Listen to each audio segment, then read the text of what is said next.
বিসমিল্লাহির রহমানির রহিম। আজকে হচ্ছে 30শে অক্টোবর 2025। আমাদের বার কাউন্সিল প্রিলিমিনারি ব্যাচ এর দণ্ডবিধির তৃতীয় ক্লাস, এবং আজকে আমরা আলোচনা করব দণ্ডবিধির 87 ধারা থেকে। তো 87 ধারা পড়ার আগে আমি একটু জেনারেল এক্সেপশন যে অধ্যায়টা, এই অধ্যায়টা সম্পর্কে একটু আলোচনা যদি করি আপনাদের সাথে, তাহলে যে সাধারণ ব্যতিক্রম সম্পর্কে আলোচনা করেছে দণ্ডবিধির চতুর্থ অধ্যায়, জেনারেল এক্সেপশন 76 থেকে 106 ধারা। এবং এই 76 থেকে 106 ধারারে দুইটা ভাগে ভাগ করে। একটা হচ্ছে প্রথম পরিচ্ছেদ, সেটা হলো 76 থেকে 95, এবং দ্বিতীয় পরিচ্ছেদ হচ্ছে 96 থেকে 106। ঠিক আছে? তো সাধারণ ব্যতিক্রম আসলে কাকে বলে? সাধারণ ব্যতিক্রম হলো যে কাজটা খালি চোখে বা আপাত দৃষ্টিতে অপরাধ বলে মনে হয়, বাট প্রকৃতপক্ষে সেটা অপরাধ না। বাট অপরাধ যে না, যদি আপনি দেখাতে পারেন যে ওনার এই কাজটা আমি গিলটি মাইন্ড সহকারে করি নাই, আমি এই কাজটা করেছি সরল বিশ্বাসে, অথবা এই কাজটা আমি আত্মরক্ষার্থে করেছি, তখন এটাকে বলা হয় জেনারেল এক্সেপশন বা সাধারণ ব্যতিক্রম। এবং সাধারণ ব্যতিক্রম দাবি করে আসামি, এবং এটা আসামিকেই প্রমাণ করতে হয় সাক্ষ্য আইনের 105 ধারা অনুসারে। তো সাধারণ ব্যতিক্রমের প্রথম যে ধারাটা আমরা পড়েছিলাম 76 ধারা, আপনি যদি এখন থেকে মনে করেন তাহলে এই জায়গায় আপনার লিখিতর পড়া শেষ, কারণ লিখিততে এইগুলো বইয়ের ভাষায় লেখার কোনোই দরকার নাই, আপনি যা বুঝবেন সেই উদাহরণ দিয়ে লিখে দিবেন। তো 76 এবং 79 এই দুইটা ধারায় ভুল সম্পর্কে আলোচনা করছে, ঘটনাগত ভুল। 76 ধারায় বলছে যে যদি কোনো ব্যক্তি সরল বিশ্বাসে ঘটনাগত ভুল করে নিজেকে আইন দ্বারা বাধ্য বলে, তখন সে অব্যাহতি পাবে ওই ফৌজদারি দায় হতে। পুলিশ দিন মোহাম্মদ সাহেবকে ধরতে গিয়ে ফেরদৌসকে ধরে নিয়ে আসছে দিন মোহাম্মদ মনে করে। তো এক্ষেত্রে পুলিশ ঘটনাগত ভুল করছে নিজের আইন দ্বারা বাধ্য বলে। পুলিশ যদি দেখাইতে পারে যে সে সরল বিশ্বাসে কাজটা করছে, তাহলে পুলিশ অব্যাহতি পাবে 76 ধারায়। 79 ধারায় বলছে যে যদি কোনো ব্যক্তি সরল বিশ্বাসে ঘটনাগত ভুল করে নিজেকে আইন দ্বারা সমর্থিত বলে, তাহলে সে অব্যাহতি পাবে 79 ধারায়। তো 76 এবং 79 ধারার মূল পার্থক্য হলো 76 হলো আইন দ্বারা বাধ্য, 79 হলো আইন দ্বারা সমর্থিত। তো 79 পার্থক্য বলেছিলাম আপনাদের, উদাহরণ যে আপনি রাস্তা দিয়ে হেঁটে যাচ্ছেন, দেখলেন যে একজন আর একজনকে মারপিট করতেছে, আপনি তারা ধরে নিয়ে গেলেন, নেওয়ার পরে জানতে পারলেন যে সে আসলে মারপিট করতেছিল না, সে আত্মরক্ষার অধিকার প্রয়োগ করতেছিল, তো আপনি অব্যাহতি পাবেন 79 ধারায়। বিচারক যদি কোনো ভুল করে সরল বিশ্বাসে তার দায়িত্ব পালনকালীন সময়ে, বিচারক অব্যাহতি পাবে 77 ধারায়। বিচারকের বা আদালতের নির্দেশ অনুসারে যদি কোনো কর্মকর্তা কোনো ভুল করে, সে অব্যাহতি পাবে 78 ধারায়। ওই যে জল্লাদ, জল্লাদ ফাঁসি কার্যকর করছে। আইনানুগ দায়িত্ব পালনকালে সরল বিশ্বাসে কৃত কোনো কাজ অপরাধ না। অর্থাৎ যখন কোনো ব্যক্তি তার আইনগত দায়িত্ব পালন করতেছিল, এমন সময় যদি সরল বিশ্বাসে কোনো ব্যক্তি কোনো দুর্ঘটনা ঘটে যায়, ওই যে কোড়াল দিয়ে কাঠ কাটতেছিল, হঠাৎ করে কোড়াল ছুটে গিয়ে পাশে দাঁড়ানো একজন আহত হয়েছে, তো ওই ব্যক্তি অব্যাহতি পেতে পারে 80 ধারায়, যদি সে প্রমাণ করতে পারে তার কোনো নেগলিজেন্স ছিল না। 81 ধারায় বলছে বৃহত্তর ক্ষতি এড়ানোর জন্য ক্ষুদ্রতর ক্ষতি করলে অবশ্যই নিরুপায় হয়ে সরল বিশ্বাসে, তাহলে সে অব্যাহতি পাবে 81 ধারায়। ওই যে জাহাজের ক্যাপ্টেনের উদাহরণ, এক পাশে ছিল বেশি যাত্রী সম্পন্ন নৌকা, এক পাশে কম যাত্রী সম্পন্ন নৌকা। 9 বছরের কম বয়স্ক শিশু কোনো অপরাধ করলে সেটা অপরাধ হিসেবে গণ্য হবে না। এটা কত? 82। 9 বছরের বেশি 12 বছরের কম, বাট সে অপরিণত বোধ শক্তি সম্পন্ন হইলে সে অব্যাহতি পাবে 83। পাগল, উন্মাদ, অপকৃতস্থ ব্যক্তি অব্যাহতি পাবে 84। এবং মাতাল, যদি কেউ অনিচ্ছাকৃত মাতাল হয়, সে যদি কোনো ঘটনা ঘটায় ফেলে, যে মুহূর্তে অপরাধটা সংঘটিত হয়েছে ওই মুহূর্তে ছিল মাতাল, সে অব্যাহতি পাবে 85। আর ভলেন্টারি ইনটক্সিকেশন, দ্যাট মিন্স যদি কেউ স্বেচ্ছায় মাতাল হয়ে কোনো অপরাধ করে, সে অব্যাহতি পাবে না, এটা হলো 83। তো গতকাল আমরা এই পর্যন্তই পড়ছিলাম। তো আমরা আজকে আলোচনা করব সম্মতি বা কনসেন্ট। সম্মতি বা কনসেন্ট এই অধ্যায়টা আলোচনা করতে 87 থেকে 90 পর্যন্ত। তো 87 থেকে 90 পর্যন্ত বিভিন্ন সময় বলছে যে সম্মতি। তো মানে আপনি যদি কারোর সম্মতি নিয়ে কোনো কাজ করেন, পরবর্তীতে যদি কোনো দুর্ঘটনা ঘটে যায়, আসসালামু আলাইকুম স্যার। মানে দায় নিতে পারবেন না। কিভাবে? বিষয়টা এরকম যে ধরেন যে আমি আপনাদের পড়ানোর দায়িত্ব নিছি, বার কাউন্সিল প্রিলিমিনারি পরীক্ষায় বা অ্যাডভোকেটশিপ পরীক্ষায় পড়ানোর দায়িত্ব নিছি, আপনারা আপনাদের কি জোর করে আনছি? জোর করে আনি না, আপনারা অবশ্যই কি দিচ্ছেন? সম্মতি দিচ্ছেন। তো পরবর্তীতে দেখা গেল যদি কেউ আসল পরীক্ষায় পাশ করতে পারে নাই। তো না পারলে আমারে দায় দেওয়া যাবে না। আমার যদি দায় দেন আমি বলবো যে ইওর অনার সে সম্মতি দিয়েই আমার কাছে পড়তে আসছে, আমি তারে জোর করে আনি দিই। বুঝতে পারছেন? আমারে আপনি দায়ী করতে পারেন যদি আমার কোনো নেগলিজেন্স বা অবহেলা থাকে, কিন্তু আমার যদি কোনো অবহেলা না থাকে তাহলে কিন্তু আমার দায়ী করা যাবে না। তো দণ্ডবিধির এই 87, 88 থেকে 87 থেকে 90 ধারা পর্যন্ত সম্মতির বিভিন্ন ক্ষেত্র সম্পর্কে আলোচনা করেছে। দেখেন, দণ্ডবিধির 87 থেকে 89 ধারা পর্যন্ত ক্ষতিগ্রস্ত ব্যক্তি বা ক্ষতিগ্রস্ত ব্যক্তির অভিভাবকের সম্মতি নিয়ে সংগঠিত কোনো ক্ষতি অপরাধ বলে গণ্য হবে কিনা তা আলোচনা করা হয়েছে। 90 ধারায় বলা হয়েছে কোনটি সম্মতি না, আর 91 ধারায় বলা হয়েছে যেটা অপরাধ সেটাকে শুধুমাত্র সম্মতি বৈধতা দিতে পারে না। তো তার আগে দেখেন বিষয়টি ল্যাটিন ম্যাক্সিম আন্ডারলাইন করবেন, ভলেন্টি নন ফিট ইনজুরিয়া। ভলেন্টি নন ফিট ইনজুরিয়া আন্ডারলাইন করবেন, যে সম্মতি দেয় সে ক্ষতিগ্রস্ত হয় না। মানে ক্ষতিগ্রস্ত হয় না বলতে সম্মতি দিল সে তো ক্ষতিগ্রস্ত হইছে, কিন্তু ক্ষতিগ্রস্ত হয় না বলতে বোঝাচ্ছে যে আর একজন সে দায়ী করতে পারবে না, কারণ সে সম্মতি দিয়েই তার সাথে ওই কাজটা করতে গেছে। সো সে ক্ষতিগ্রস্ত হইলেও প্রকৃতপক্ষে আইনের দৃষ্টিতে সে ওই ব্যক্তিকে দায়ী করতে পারবে না। তো এর কতগুলো উদাহরণ আমরা পড়বো। প্রথমে আসেন 87 ধারায়। এই যে ভলেন্টি নন ফিট ইনজুরিয়া লেখা আছে না, এটা লেখেন 87, 88, 89। 87, 88, 89 মানে এই নীতিটি আলোচিত হয়েছে বা প্রতিফলিত হয়েছে দণ্ডবিধির কত কত ধারায়? 87, 88, 89। পরীক্ষার প্রশ্ন যদি খুব বেশি কঠিন আসে তাহলে এই প্রশ্ন আসবে যে ভলেন্টি নন ফিট ইনজুরিয়া এই নীতিটি দণ্ডবিধির কোন কোন ধারায় প্রতিফলিত হয়েছে। বুঝতে পারছেন? আর এর নিচে একটু লিখে রাখেন ব্যতিক্রম 90 ধারা। মানে এই ভলেন্টি নন ফিট ইনজুরিয়ার ব্যতিক্রম কত ধারা? 90 ধারা। 90 ধারার কথা হলো যে আপনি সম্মতি দিলেও ক্ষতিগ্রস্ত হবেন, সম্মতি নিছেন তাহলে ক্ষতিগ্রস্ত হবেন কেমনে আমরা সামনে বিস্তারিত জানবো। সো প্রথমে আমরা চলে আসি 87 ধারার অধীন কোনো কিছু অপরাধ বলে গণ্য হবে না যদি অভিযুক্ত ব্যক্তি গোল দেবেন 18 বছরের বেশি বয়সের ব্যক্তির গোল দেবেন সম্মতি নিয়ে এমন কোনো কাজ করে যেটা অভিযুক্ত ব্যক্তি আন্ডারলাইন করবেন মৃত্যু বা গুরুতর আঘাত ঘটানো অভিপ্রায় ছাড়া করে। আপনি যদি 18 বছরের বেশি বয়স্ক ব্যক্তির সম্মতি নিয়ে কোনো কাজ করেন যে কাজে মৃত্যু বা গুরুতর আঘাতের কোনো অভিপ্রায় ছিল না, সে জানে না যে এমন কাজ সম্ভবত মৃত্যু বা গুরুতর জখম ঘটাতে পারে, তাহলে যদি কোনো দুর্ঘটনা ঘটে যায় তাহলে দায়ী করা যাবে না। আমি একটা উদাহরণ দিই শুনেন। বইয়ের উদাহরণ হচ্ছে এরকম যে নির্মলে বলছে নির্মলে ফেরদৌস বলছে যে নির্মল চলো আমরা ওসি খেলি। ওসি ওসি ওসি ওসি মানে হলো তরোয়ার দিয়া খেলা, বলে না ওসির চেয়ে মসি বড়। আচ্ছা, নির্মলে ফেরদৌস বলছে চলো আমরা ওসি খেলি। এখন নির্মলের বয়স 18 বছরের বেশি না? অবশ্যই 18 বছরের। নির্মল বলছে যে চলো আমরা খেলি। এখন খেলতে গিয়ে আপনি যখন যে কোনো খেলা ভাই ফুটবল হোক ক্রিকেট হোক এই তরবারি দিয়ে তো আরো ঝুঁকিপূর্ণ, খেলতে গেলে প্রাথমিক ইনজুরি আপনার হতেই পারে। ফুটবল খেলতে গেলে তো আপনি আছাড় খাইতেই পারেন। তো নির্মল খেলতে গিয়ে ইনজুর্ড হয়েছে। এখন নির্মল যদি ফেরদৌসের বিরুদ্ধে মামলা করে যে রনার ও আমারে এই ক্ষতি করছে, ফেরদৌস বলবে যে রনার ওর বাস্তবে ক্ষতি হইলেও প্রকৃতপক্ষে আইনের দৃষ্টিতে কোনো ক্ষতি হয় নাই। কেন হয় নাই? কারণ ও সম্মতি দিছিল, ওর বয়স 18 বছরের বেশি আর ও সম্মতি দিছিল। সো আমি ফেরদৌস অব্যাহতি পাবো কত ধারায়? 87 ধারায়। বুঝছেন? আর ওসি খেলায় আমার নির্মলের মৃত্যু বা গুরুতর আঘাত ঘটানোর কোনো অভিপ্রায় আমার ছিল না। বুঝতে পারছেন? তাহলে আপনি 87 ধারা মনে রাখবেন কত বছরের বেশি? 18 বছরের বেশি। কি নিছেন? সম্মতি নিয়ে কোনো কাজ করলে যদি কোনো দুর্ঘটনা ঘটে যায় পরে দায়ী করা যাবে। বুঝা গেছে? তো এরপরে চলে আসেন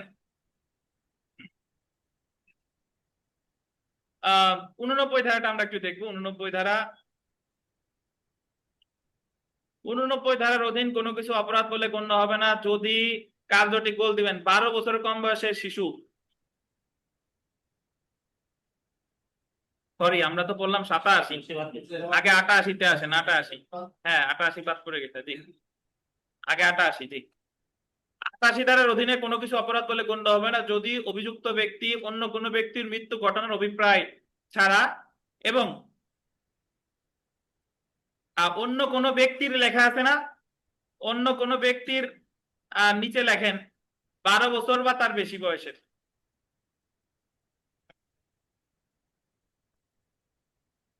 12 বছর বা তার বেশি বয়সের লিখছেন। উক্ত ব্যক্তির মঙ্গলার্থে সরল বিশ্বাসে তার সম্মতি সহ এই জায়গার সম্মতিটা দিছে কে? যার বয়স 12 বছর অথবা তার বেশি সম্মতি সহ কোনো কার্যটি সংগঠন করে। আরে সরল বিশ্বাসে মঙ্গলার্থে, এটা বললেন সরল বিশ্বাসে মঙ্গলার্থে 12 বছর বা তার বেশি। আর 87 ছিল কি 18 বছর বা তার বেশি। 87-তে সরল বিশ্বাসে মঙ্গলার্থে কোনো কথা ছিল না, কিন্তু 88-তে কি আছে? সরল বিশ্বাসে মঙ্গলার্থে। মঙ্গলার্থে মানে হলো আমরা এই যে ডাক্তারের কাছে যাই, ডাক্তারের কাছে যখন কোনো অপারেশন হয় তখন একটা সম্মতি ফর্ম আছে, দেখবেন ডাক্তার বলছে যে আপনার অপারেশন করা দরকার, আপনি সম্মতি দেন। এই অপারেশনে মানে অপারেশন সাকসেসফুল হতেও পারে নাও পারে, আপনি যদি করেন তাহলে সম্মতি দেন। তো রোগী সম্মতি দিয়েছে, রোগীর বয়স 12 বছরের বেশি। ডাক্তার তো অবশ্যই সরল বিশ্বাসে মঙ্গলার্থে অপারেশনটা যদি করে, দেখা গেল অপারেশনটা সাকসেসফুল হয় নাই, রোগীর ক্ষতি হয়েছে, তাহলে রোগী যদি মামলা করে ডাক্তার অব্যাহতি পাবে কত দাঁড়ায়? 88 দাঁড়ায়। ডাক্তার বলবে যে ওনার রোগীর বয়স 12 বছরের বেশি, সে আমাকে সম্মতি দিয়েছিল এবং আমি কাজটা করেছি কি সরল বিশ্বাসে মঙ্গলার্থে, এই জন্য আমি অব্যাহতি পাবো কত দাঁড়ায়? 88 দাঁড়ায়। বুঝছেন? তো 87 আর 88 ধারার মধ্যে পার্থক্য হলো 87 ধারায় সম্মতি দিছিল কে? 18 বছরের বেশি। আর 88 ধারায় সম্মতি দিছিল কে? 18 বছর তার বেশি। এবং 88 ধারার ক্ষেত্রে একটা সরল বিশ্বাসে মঙ্গলার্থে এরকম একটা বিষয় আছে। বুঝতে পারছেন? জি। আমরা চলে এসে 89 ধারা। 89 ধারায় বলতেছে 89 ধারার অধীন কোনো কিছু অপরাধ বলে গণ্য হবে না যদি 89 ধারার অধীন কোনো কিছু অপরাধ বলে গণ্য হবে না যদি, আমি একটু ব্যাখ্যা দিই আগে। 89 ধারায় কাজটা করছে ওই ডাক্তারের কাছেই গেছে, কিন্তু যে গেছে তার বয়স 12 বছরের কম, অথবা 12 বছরের বেশি হইলেও সে পাগল অথবা উন্মাদ। আর 12 বছরের কম হইলে উন্মাদ হইলে তার সম্মতি দেওয়ার কোনো ক্ষমতা নাই। তাহলে সেই ক্ষেত্রে সম্মতি দেবে তার বৈধ প্রতিনিধি বা অভিভাবক। এখন ডাক্তারের কাছে গেছে একজন পিচ্চি, ধরেন তার বয়স 12 বছরের কম, তাহলে বললো যে অপারেশন করা লাগবে, অভিভাবক সম্মতি দিল। পরবর্তীতে যদি কোনো দুর্ঘটনা ঘটে যায় তাহলে ডাক্তার অব্যাহতি পাবে কততে? 89। তাহলে স্বয়ং রোগী সম্মতি হলে অব্যাহতি মানে সম্মতি দিলে ডাক্তার অব্যাহতি পাবে 88। আর যেক্ষেত্রে রোগীর বয়স 12 বছরের কম বা 12 বছর বেশি হলে সে পাগল উন্মাদ, তাহলে অব্যাহতি পাবে কততে? 89। বুঝেন কিনা? তাহলে 12, 87, 88, 89 মধ্যে পার্থক্য কি? বেসিক পার্থক্য। 87-তে সম্মতি দিছে যার বয়স 18 বছরের বেশি, 88-তে সম্মতি দিছে যার বয়স 12 বছরের বেশি, 12 বছর বা তার বেশি। আর 88-তে সম্মতি দিছে কে?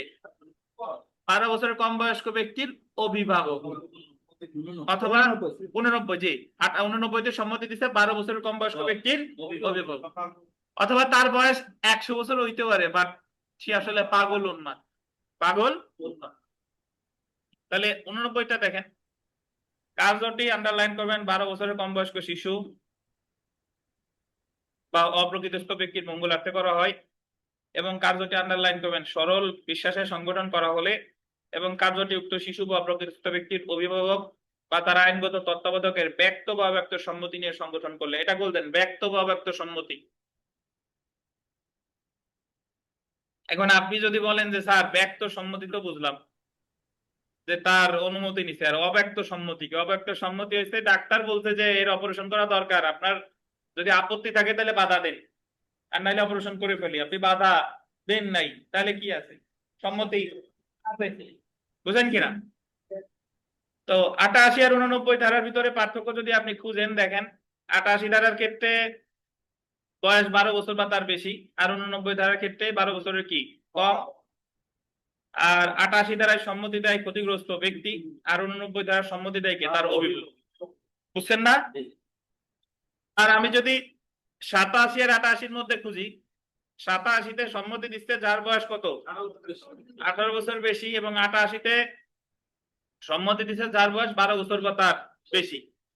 87-তে সরল বিশ্বাস থাকে, বাট মঙ্গলার্থে কাজটা সরল বিশ্বাসে করে কততে 88-তে।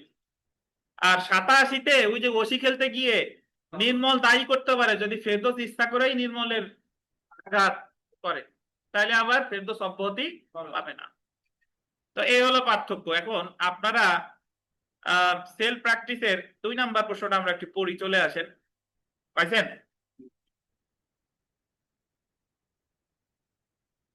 এ ও বি আনন্দ করার জন্য পরস্পর ওসি খেলার জন্য একমত হয়। ওসি খেলা চলাকালে এ এর কারণে বি আঘাত পায় এবং বি এর পা ভেঙে যায়। এর অপরাধ কি? কোন অপরাধ করে নাই, পাঠ কথা আছে। ব্যাখ্যাটা দেখেন।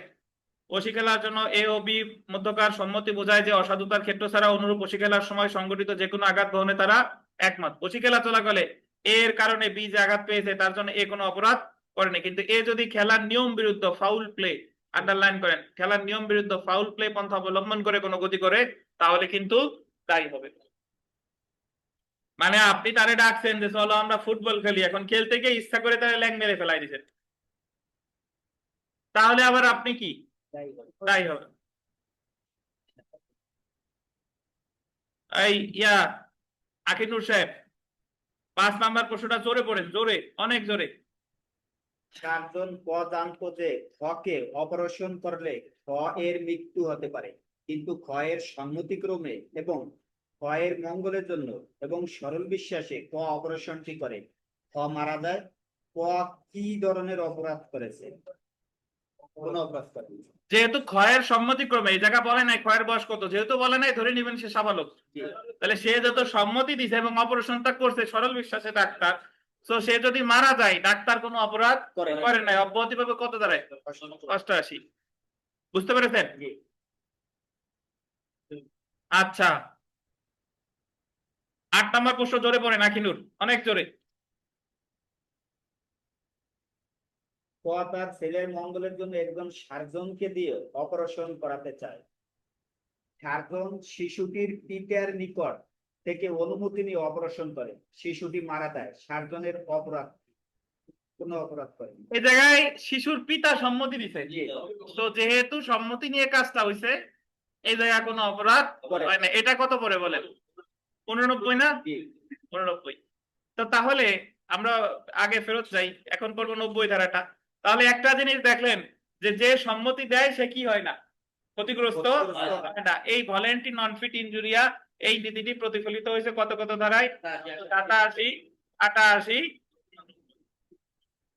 এবার আমরা চলে এসেছি ধারা 90, যেগুলো সম্মতি না, হোয়াট আর নট কনসেন্ট। 90 ধারার অধীন নিম্নলিখিত সম্মতিগুলো সম্মতি বলে গণ্য হবে না। আন্ডারলাইন করবেন। ক্ষতির ভয়ে প্রদত্ত সম্মতি, consent given under a fear of injury. আমি যদি ফেরদৌসে বলি যে ফেরদৌস চলেন আমরা একসাথে ফুটবল খেলি, যদি না খেলেন তাহলে আপনার পরীক্ষায় ফেল করাই দিব, উনি ভয়ে আমার সাথে ফুটবল খেলতে গেছে, তাহলে এই সম্মতির কোনো দাম নাই। উনি যদি ক্ষতিগ্রস্ত হয় উনি আমার দায়ী করতেই পারে, বলবে যে ইওর অনার আমি সম্মতি দিয়েছিলাম বটে, বাট আমার সম্মতি আদায় করতে কি ক্ষতির ভয় দেখাইয়া। বিষয়ের ভুল বর্ণনার কারণে প্রদত্ত সম্মতি, একটু পরেই পড়বানি যে বইয়ের উদাহরণ আছে, এক সাপুরিয়া বলতেছে যে সাপের, আমার কাছে যে সাপ আছে এই সাপের কামড় যদি আপনারা কেউ খান আমি বিষ তুলতে পারি। তো বর্তমানে তো ভাইরাল হওয়ার যুগ, ইউটিউবে যদি একটা ভাইরাল হওয়া যায় তাহলে অনেক টাকা। ফেসবুকে একজন ধরেন ওই সাপের কামড় খাইছে, ভিডিও টিডিও করছে, এখন খাওয়ার পরে ওই সাপুরিয়ার বিষ তুলতে পারে না। তাহলে এখন সাপুরিয়ার বিরুদ্ধে মামলায় সাপুরিয়া যদি বলে যে ওনার আমি দায়ী না কারণ ও তো সম্মতি দিছিল, বাট অ্যাকচুয়ালি সম্মতিটা কেমনে আদায় করছে সাপুরিয়া? বিষয়ের ভুল বর্ণনা দিয়ে। সে কি বিষ তুলতে পারে? পারে না। তারপরে দেখেন অপ্রকৃতস্থ ব্যক্তি কর্তৃক প্রদত্ত সম্মতি। পাগল আপনারা যতই সম্মতি দেখ তার সম্মতির কোনো দাম নাই। মাতাল ব্যক্তি কর্তৃক প্রদত্ত সম্মতি, মাতাল ব্যক্তিরও সম্মতির কোনো মূল্য নাই। সবশেষে দেখেন 12 বছরের কম বয়স্ক ব্যক্তি কর্তৃক প্রদত্ত সম্মতি, তাহলে 12 বছরের কম বয়স্ক ব্যক্তি তারও সম্মতির কোনো মূল্য নাই। তো তাহলে এক্ষেত্রে যে বিষয়টা মনে রাখবেন যে ভাই কোন কোন গুলো সম্মতি না, কত ধারায় বলছে 90 ধারায়। তাহলে যদি বলে যে ভলেন্টি নন ফিট ইনজুরিয়া এই নীতিটি প্রতিফলিত হয়েছে কত ধারায়? 87, 88, 89। আর ভলেন্টি নন ফিট ইনজুরিয়া নীতিটির ব্যতিক্রম কত ধারায়? 90। ক্ষতির ভয়ে মিথ্যা বর্ণনা, মাতাল, অপ্রকৃতস্থ 12 বছরের কম। বুঝতে পারছেন? এখন আপনি দেখেন 11 নম্বর প্রশ্নটা আমরা একটু পড়বো। দেখেন 11 নম্বর, এক্স একজন সাপুড়ে, সে দাবি করে যে সাপের কামড় দিলে সে বিষ নামাতে পারে। একজন দর্শক ওয়াই কে তার কাছে থাকা সাপের কামড় খেতে বলে, সে বিষ নামিয়ে তা প্রমাণ করবে, ওয়াই রাজি হয় এবং সাপের কামড়ে মারা যায়। এই ক্ষেত্রে এক্স অপরাধ করেছে যেহেতু সে ভুল ধারণা দিয়ে সম্মতি দিয়েছে। আপনি যদি ভেবে থাকেন আমি যে উদাহরণ দিছি এরকম উদাহরণ আর এর চেয়েও ডেঞ্জারাস উদাহরণ আছে। কিছুদিন আগে বাংলাদেশ অথবা ভারতে দুই জায়গায় যে কোনো এক জায়গায় সে একটা সাপ ধরছে, ধরার পরে ওই সাপের সাথে সে সেলফি তুলতে গেছে। যখনই সে সেলফি তুলতে গেছে তখনই তারে কামড় দিছে। অথবা আর একটা ঘটনা এরকম যে সে সাপ ধরছে, ভাবছে যে এই সাপ হচ্ছে নির্বিষ, তো ওর সাথে ওই রকম ধরাধরি করতে গিয়ে দিছে বিষ বসাইয়া। তা এইগুলা তো সবই আপনার মানে সেলফির। দেখেন না যে সেলফি তুলতে গিয়ে ঝর্ণা থেকে পড়ে গেছে, সেলফি তুলতে গিয়ে ইসের পাহাড়ের থেকে পড়ে গেছে, বা সেলফি তুলতে গিয়ে ট্রেনের নিচে গেছে। তো যাই হোক, এই হলো কথা। এখন ধারা 91টা একটু লেখেন, 91 ধারাটা একটু লেখেন। যে লেখেন যে কাজ শুরু থেকেই অপরাধ, যে কাজ শুরু থেকেই অপরাধ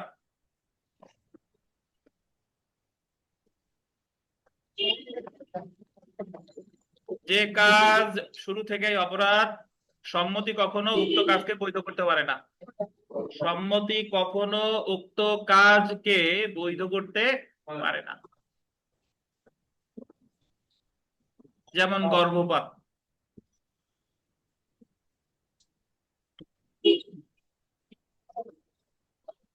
কজিং মিসক্যারিজ বা অ্যাবর্শন যেটাকে বলে। আপনি যে কাজ শুরু থেকে অপরাধ, সম্মতি কখনো উক্ত কাজকে বৈধ করতে পারে না। দেখেন বিষয়টা হলো এরকম যে একজন সে গর্ভপাত করাইতে গেছে, এখন সে যদি সম্মতি থাকেও, এটাও একজন মহিলা তার সম্মতি আছে, বাট তারপরেও গর্ভপাত করানোর পরেও ওই মহিলাকেও দণ্ডিত করা যায়, আমরা সামনে পড়বো। গর্ভপাত এমন একটা অপরাধ, গর্ভপাতটা বৈধ শুধুমাত্র সেই ক্ষেত্রে যখন ওই মহিলার মানে কল্যাণের জন্য এটা দরকার। এছাড়া অন্যান্য সকল ক্ষেত্রে গর্ভপাত কি অবৈধ বা অপরাধ। তাহলে যে কাজ শুরু থেকে অবৈধ সেটারে কখনো সম্মতি দিয়ে কি করা যায় না, বৈধ করা যায় না। কত ধারা? 91 ধারা। এখন আমরা চলে আসি, এতক্ষণ তো অনেক সম্মতি টম্মতি নিলাম, এখন হলো যে সম্মতি ছাড়া দেখেন দণ্ডবিধির 88 এবং 89, 92, 93 ধারা, যাই হোক 92 ধারায় কি বলছে আগে আমি একটু বুঝাই, তারপরে আমরা পড়বো। 92 ধারায় বলছে যে ডাক্তারের কথা। আর একটা কথা বলে রাখি, এই জায়গায় যে আমরা ডাক্তারের উদাহরণ পড়তেছি, এটা ডাক্তাররে দিয়ে জাস্ট আপনারে বুঝাচ্ছি, শুধু যে ডাক্তারদের ক্ষেত্রেই প্রযোজ্য বিষয়টা তা না, এটা অন্যান্য ক্ষেত্রেও প্রযোজ্য হতে পারে। বুঝতে পারছেন? তাহলে আপনার যার ন্যূনতম পড়ার সদিচ্ছা আছে, এগুলো একটু মনোযোগ দিলে এগুলা কিন্তু মুখস্থ করা লাগে না, এই দেখবেন যে ভালো মনে আছে।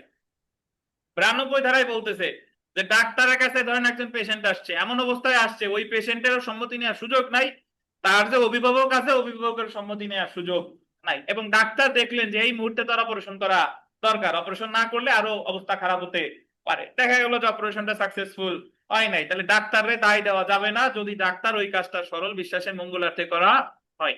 92 ধারা আপনি এইভাবে মনে রাখবেন যে 88 ধারায় সম্মতি দিছিল রোগী, 89 ধারায় সম্মতি দিছিল রোগীর অভিভাবক, আর কেউই সম্মতি দিতে পারে নাই কত? 92। কত বলেন? 92। তো 92 উদাহরণ এরকম আছে, বেশ কয়েকটা উদাহরণ আছে আমরা পড়বো। এরকম আছে যে ধরেন যে সড়ক দুর্ঘটনাগুলো যে হয়, বা এই যে কিছুদিন আগে আমাদের একটা মানে প্রশিক্ষণ প্রাপ্ত বিমান যে মাইলস্টোন স্কুল অ্যান্ড কলেজের উপর পড়লো, যখন ওই ইমার্জেন্সি সিচুয়েশনে ওই রোগীগুলা মানে পেশেন্ট গুলাদের মানে যারা হতাহত হলো তাদেরকে যখন বার্ন ইউনিটে নিয়ে যাওয়া হলো, ওই মুহূর্তে তো ওর যার রোগী তার কি সম্মতি নেওয়ার সুযোগ আছে? নাই। আবার ওর বাবা মাকে দেখার সুযোগ আছে? নাই। তাহলে ওই মুহূর্তে ডাক্তার যা করছে, ওই ডাক্তারের এখন ভবিষ্যতে কোনো অভিভাবক যদি মামলা করে যে ওনার অবহেলার কারণে আমার বাচ্চাটা আর এই হয়েছে, তাহলে ডাক্তার অব্যাহতি পাবে কত ধারায়? 93 ধারায়। ডাক্তার বলবে যে আমি তো নিরুপায় হয়ে কাজটা করছি, আমার তো ওই মুহূর্তে কারো সম্মতি নেওয়ার কোনো সুযোগ ছিল না। বুঝতে পেরেছেন? বইটা আরো দুইটা উদাহরণ আছে এরকম, যে একজন ব্যক্তি ধরেন, আমাদের তো দেশে প্রায় আগুন টাগুন ধরতেছে, ধরতেছে না? এখন ধরেন একেবারে টপ ফ্লোরে আগুন ধরছে, এখন ওই জায়গায় একটা বাচ্চা আছে, একজন বাঁচাইতে গেছে, এখন ওই বাচ্চারে নিয়ে বিল্ডিং দিয়ে নামা সম্ভব না, নিচে একদল লোক একটা জাল ধরে আছে, তো বাচ্চারে 10 তলা বিল্ডিং থেকে নিক্ষেপ করতে হবে। এখন 10 তলা বিল্ডিং থেকে নিক্ষেপ করলে ভাই এদিক সেদিক তো যাইতেই পারে, তাহলে নিক্ষেপ করছে, ওই মুহূর্তে তো বাচ্চার সম্মতি নেওয়ার সুযোগ নাই, আর অভিভাবকের সম্মতি নেওয়ার সুযোগ নাই, দেখা গেল কোনো দুর্ঘটনা ঘটে গেল, তাহলে ওই লোকরে দায়ী করা যাবে না। কত দাঁড়ায়? 92 দাঁড়ায়। বুঝছেন? সুন্দরবন যারা গেছেন, সুন্দরবনের একদিনের ট্রিপ না, ওই যে একেবারে হিরোইন পয়েন্ট পর্যন্ত যায়, দুবলাচর, ওই ওই ওখানে যারা গেছেন, জাহাজে জাহাজে গেলে 3 দিনের ট্যুর, আপনাদের সাথে এক একজন গানম্যান থাকে, যখন আপনারা গভীর জঙ্গলে ঢুকে লোকজনের সাথে একজন গানম্যান থাকে বন্দুক হাতে, তো ওই গানম্যানটা থাকে যে বাঘে যাতে কাউরে ধরে নিয়ে যেতে না পারে। এখন ধরেন বাঘে বনের ভিতরে গেছে, বাঘে একজনরে কামড় দিছে, এই আখিনুরে ধরে নিয়ে গেছে, তো এখন গানম্যান কি বলবে যে অখিনুর গুলি কি করবো?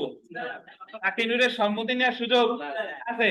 আবার গানম্যান যদি গুলি করে, ওই গুলি তো বাঘেরও লাগতে পারে, আখিনুরেরও লাগতে পারে, তো গানম্যান গুলি করছে, তো আখিনুরের যদি কোনো ক্ষয়ক্ষতি হয় তাহলে গানম্যান অব্যাহতি পাবে কত দাঁড়ায়?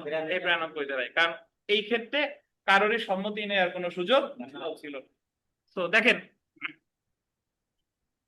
88, 89 এবং 92 ধারার মধ্যে পার্থক্য হলো 88 এবং 89 ধারায় সম্মতি সহ সরল বিশ্বাসে in good faith with consent অপরের মঙ্গলার্থে সম্পাদিত কার্য কোনো অপরাধ নয়, কিন্তু 92 ধারায় সম্মতি ছাড়া সরল বিশ্বাসে in good faith without consent অপরের মঙ্গলার্থে সম্পাদিত কোনো কার্য অপরাধ বলে গণ্য হবে না যদি নিম্নলিখিত শর্ত পূরণ হয়। কি কি দেখেন?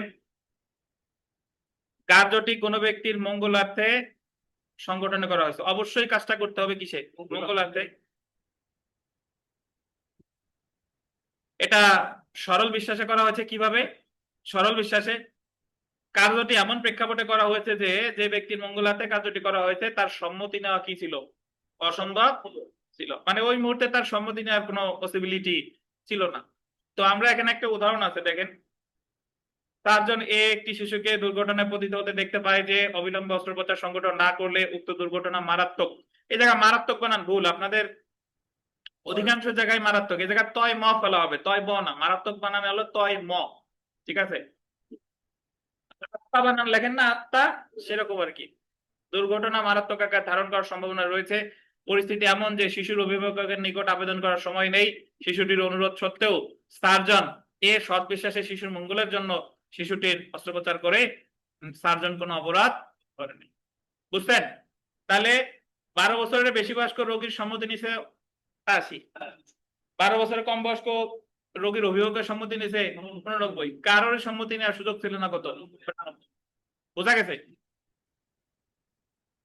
তো 93-তে আসেন, দেখেন, সরল বিশ্বাসে কৃত যোগাযোগ, communication made in good faith. আপনি যদি কাউরে কোনো সরল বিশ্বাসে কাউরে কোনো কথা বলেন, যোগাযোগ করেন, কিন্তু আপনার কথা শুনে সে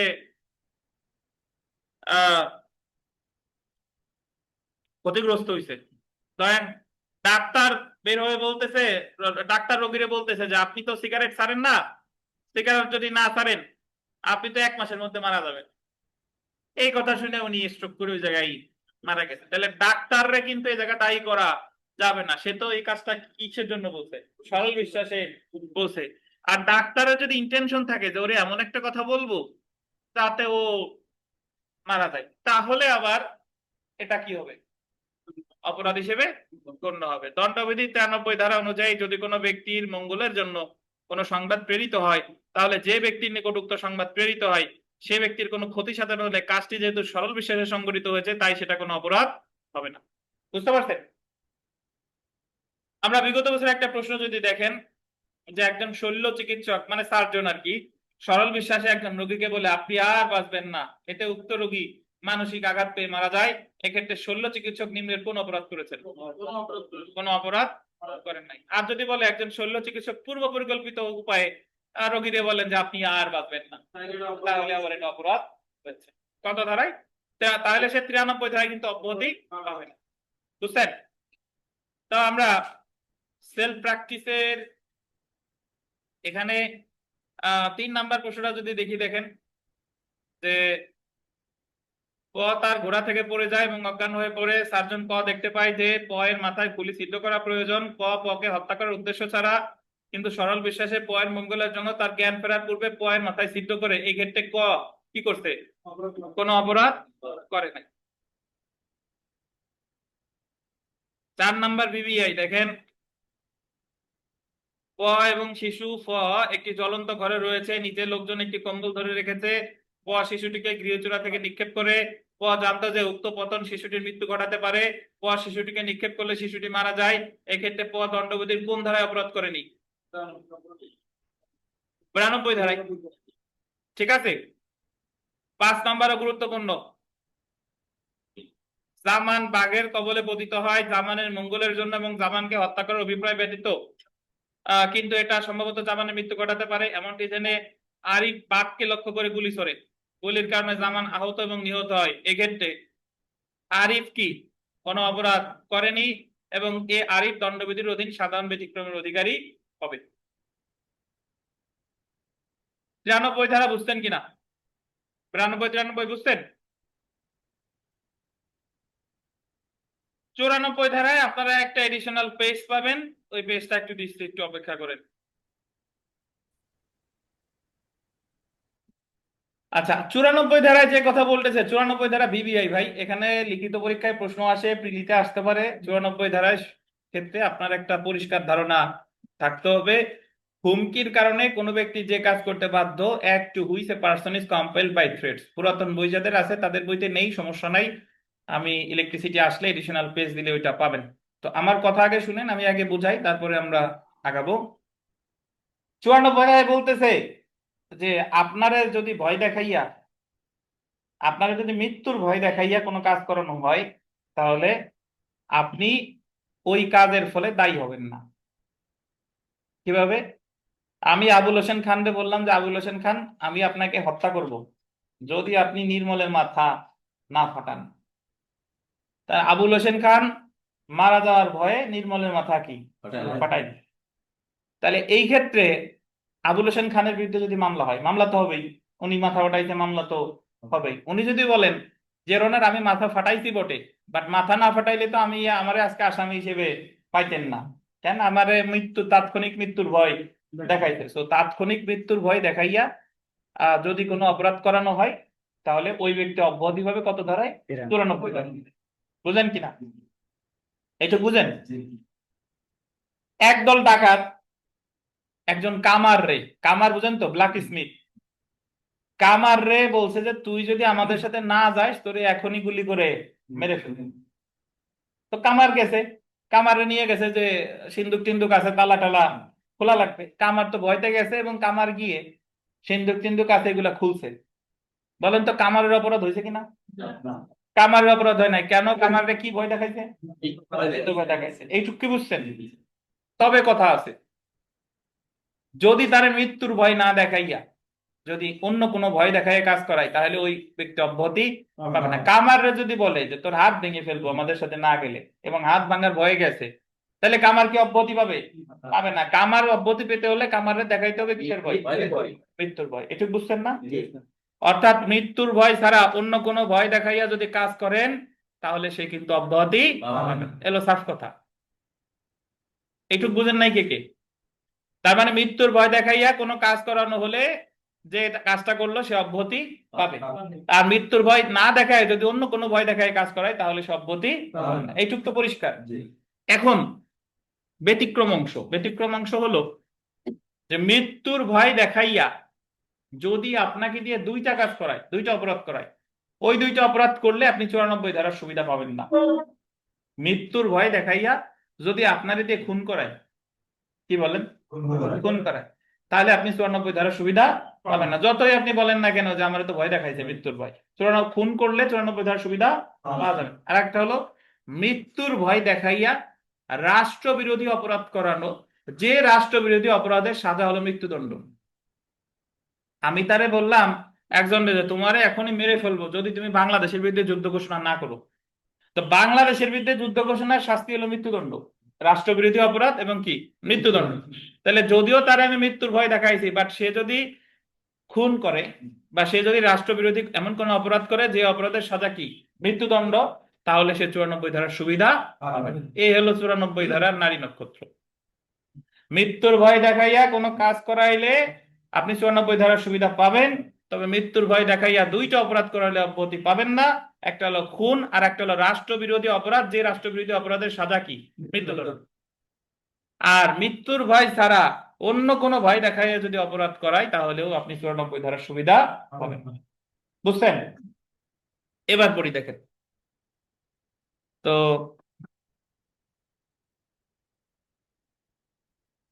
দণ্ডবিধি 94 ধারায় বলা হয়েছে যদি কোনো ব্যক্তিকে গোল দিবেন তাৎক্ষণিক মৃত্যুর ভয় রেখে, এটা গোল দেন তাৎক্ষণিক, শুধু মৃত্যুর ভয় দেখাই হবে না, মৃত্যুর ভয়টা হতে হবে কি তাৎক্ষণিক। মৃত্যুর ভয় রেখে তাকে দিয়ে কোনো অপরাধ জন্য কার্য করানো হয় তাহলে সে ফৌজদারি অপরাধে দণ্ডিত হবে না। 94 ধারায় সাধারণ ব্যতিক্রম দাবি করতে হলে নিম্নলিখিত দুইটি শর্ত পূরণ করতে হবে, যথা হুমকিটি বা ভয়টি অবশ্যই তাৎক্ষণিক মৃত্যুর ভয় হতে হবে, অভিযুক্তকে তার নিজের বিরুদ্ধে উক্ত অপরাধ জন্য কার্যটি করানো হয়েছে, মানে সে কাজটা ভয় পেয়ে করছে। যেমন দেখেন, এ বি কে গুলি করে হত্যা করবে যদি না, আরিফ বলছে আরিফ বিথিকাকে গুলি করে হত্যা করবে যদি না বিথিকা চন্দনকে গুরুতর জখম করে। আরিফ বলছে বিথিকা রয়েছে, বিথিকা তোমাকে আমি গুলি করে হত্যা করবো এখনই, তুমি যদি চন্দনকে গুরুতর জখম না করো। তাৎক্ষণিক মৃত্যুর তাৎক্ষণিক ভয়ে বিথিকা চন্দনকে গুরুতর জখম করে, এই ক্ষেত্রে 94 ধারা অনুসারে বিথিকার কার্য ফৌজদারি দায় হতে অব্যাহতি পাবে। তাৎক্ষণিক মৃত্যুর ভয়ে সে যে ব্যক্তি অপরাধজনক কার্যটি করলো সেই ব্যক্তি 94 ধারার সুবিধা পাবে। যিনি ভয় দেখালো তিনি কিন্তু, না ভয় যে দেখাইছে সে তো, তার জন্য তো 94 ধারা না। বাট যদি বিথিকারে বলতো যে বিথিকা তোমারে এখনই আমি গুলি করে মেরে ফেলবো যদি তুমি অমুকরে খুন না করো, তাইলে কি বিথিকা 94 ধারার সুবিধা পেত? তাহলে কিন্তু পেত না। যে ব্যক্তিকে মৃত্যুর তাৎক্ষণিক ভয় দেখানো, মানে যে ব্যক্তিকে মৃত্যুর তাৎক্ষণিক ভয় দেখিয়ে অপরাধ করতে বলা হচ্ছে সে 94 ধারা অনুসারে ফৌজদারি দায় হতে অব্যাহতি পাবে না যদি সে, যে ব্যক্তিকে তাৎক্ষণিক মৃত্যুর ভয় রাখা হচ্ছে খুন বা, আন্ডারলাইন করেন, খুন বা রাষ্ট্রের বিরুদ্ধে অপরাধ করে যা মৃত্যুদণ্ড। এখন খুন বা রাষ্ট্রদ্রোহিতা হলেই হবে না, রাষ্ট্রদ্রোহিতার সাজা মৃত্যুদণ্ড না, খুন করতে হবে অথবা রাষ্ট্রবিরোধী এমন অপরাধ করতে হবে যেটার সাজা কি বলেন মৃত্যুদণ্ড। যদি রাষ্ট্রদ্রোহিতা করে তাহলে সে 94 ধারার সুবিধা পাবে, কারণ রাষ্ট্রদ্রোহিতার সর্বোচ্চ সাজা মৃত্যুদণ্ড না। যেমন ক খকে তাৎক্ষণিক মৃত্যুর ভয় রেখে গ কে হত্যা করতে বললো, ক বলছে খরে যে তোমার আমি গুলি করে হত্যা করবো যদি তুমি গণেশকে না মারো। তাৎক্ষণিক মৃত্যুর ভয়ে খবির গণেশকে হত্যা করলো, এই ক্ষেত্রে খবির ফৌজদারি দায় বা খুনের দায় হতে অব্যাহতি পাবে না। কেন পাবে না? কারণ সে তো খুন করতে, খুনের ক্ষেত্রে তো 94 ধারার সুবিধা পাওয়া যাবে না। তো দেখেন, যে ব্যক্তি তার নিজের ইচ্ছার বিরুদ্ধে ডাকাতি সংক্রান্ত কাজ করেনি বরং সে স্বেচ্ছা এবং ডাকাতের চরিত্র অবগত থাকা সত্ত্বেও ডাকাত দলের সাথে যোগদান করে ডাকাতি করেছে, সে 94 ধারার সুবিধা পাবে না। 94 ধারার সুবিধা সে পেতে পারে যদি তার মৃত্যুর ভয় দেখায় ডাকাতি করে, বুঝছেন? কিন্তু মৃত্যুর ভয় না দেখায় ডাকাতি করলে সে কিন্তু 94 ধারার সুবিধা পাবে না। এছাড়া উদাহরণ দেখেন, 2021 সালে বিজিএস পরীক্ষা একটা প্রশ্ন এসেছিল, এক্স প্রহরিত হওয়ার হুমকির ভয়, প্রহরিত মানে কি মায়ের খাওয়া, হত্যা করার ভয় না, প্রহরিত মানে কি মার খাওয়া। এই সাকিব সাহেব আপনি যখনই যোগদান করেন, না সাকিব না বাইতে গেছেন, দেখেন প্রহরিত হওয়ার হুমকির ভয় একদল ডাকাতের চরিত্র অবগত থাকা সত্ত্বেও উক্ত ডাকাত দলের সাথে যোগদান করে এবং ডাকাতি করে। এখানে এক্ষেত্রে এক্স দা পেনাল কোড 1860 প্রদত্ত সাধারণ ব্যতিক্রমের আশ্রয়ের অধিকারী হবে না। কেন হবে না বলেন?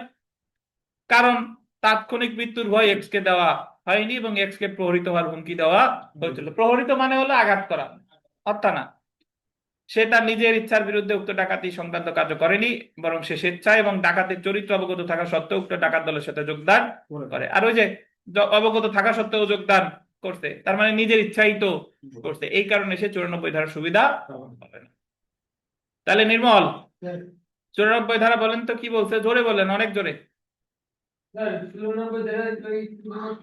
যদি মৃত্যুর ভয় ছাড়া হ্যাঁ, অন্য কোনো ভয় দেখাবি তাহলে 94 ধারার সুবিধা পাওয়া যাবে। আর যদি 94 ধারার সুবিধা পাওয়া যদি তাৎক্ষণিক মৃত্যুর ভয় দেখায় তাহলে এটা পাবে। কে পাবে যে ভয় দেখাইছে? স্যার, কে পাবে যে ভয় দেখাইছে? আপনি বাইরে কারে? দিন মোহাম্মদ বাইরে বলতেছি যে তুমি যদি বৃদ্ধাশ্রম না মারো তাহলে তোমার আমি যাইবেন না। হুম, এখন আমার এই কথার উপর ভিত্তি করে যদি বৃদ্ধাশ্রম মারে তাহলে দিন মোহাম্মদ বাইরে দোষ হবে না। আমার এখানে দোষ না। মারা বলতে এখানে কি বোঝাচ্ছেন? হত্যা? মানে মৃত্যুর ভয়, মৃত্যু। আবার বলেন, যে আবার বলেন। মানে বলছে কি যে আমি যদি দিনমোহন ভাইকে বলি যে হ্যাঁ। তুমি যদি ফেরদৌসকে হত্যা না করো হ্যাঁ। তাহলে তোমার আমি হত্যা করবো। হ্যাঁ। যদি আমার কথা যদি ফেরদৌসকে হত্যা করে হ্যাঁ। তাহলে দিন মোহাম্মদ ভাই দায়ী হবে না। হবে না?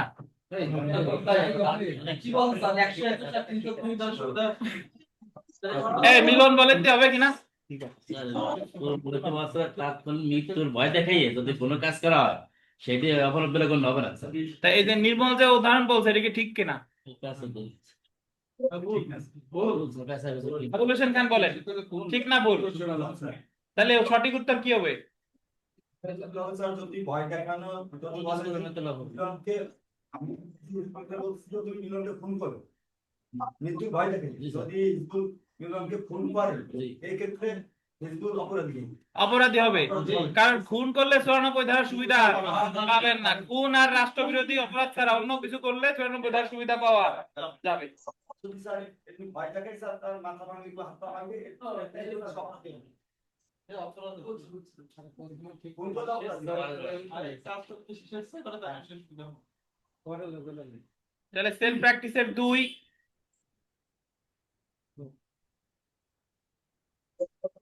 আর আমাদের নামাজের বিরতি, ইলেকট্রিসিটি আসলে এডিশনাল নোটটা পাবেন।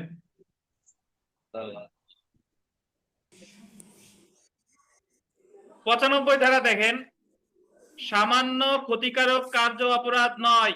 কত ধারা? 95 ধারায় সামান্য ক্ষতিকারক কার্য মানে হলো ডাক্তার পিতা অনেক সময় পুত্ররে শাসন করে, শিক্ষক অনেক সময় ছাত্ররে কি করে? শাসন করে। আসসালামু আলাইকুম।